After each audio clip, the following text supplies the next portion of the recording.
and welcome to my Project Ideas channel. Today I will tell you how you can blur an image using OpenCV library in Python. So let us begin.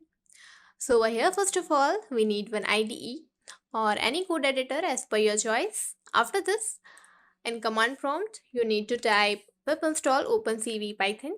If it is already installed then it will show requirements already satisfied. Now let me tell you how the code works. So over here, first of all, I have imported a computer vision module. After this, to load the original image, I have used this .imread function. Over here, you need to change the path of the image as per your image path. Over here, it is inside this videos folder as an HD image and hence I have used this. Now after it, to resize the image, you have to use this resize function and you have to set this accordingly. Now to display the original image, I'm using this IamShow function. It will display my original image. Now to blur the image, I'm using this blur function. It will be the image will be blurred using this function. Now to again resize the blurred image, I'm using this resize function.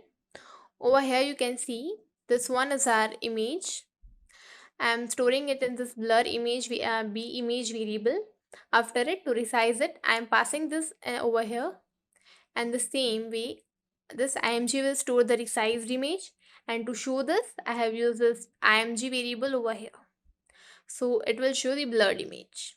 Now to save the blurred image, I am writing this I'm using this imwrite function, and this blurred image will be stored in this folder with this name. And now this .wait key function will wait for a pressed key.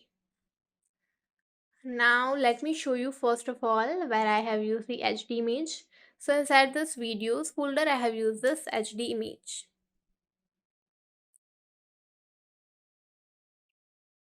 You can see it is a bit cleared one. Now let us run this function. Over here you can see this one is our original image and this one is our blurred image. Now this image will be saved as well, so let me show you the path as well. Over here this one is our HD image and this one is our blurred image, which was not before this. See, this blurred image is also saved in this folder. So in this way it will work. Hope you will like it. Thank you.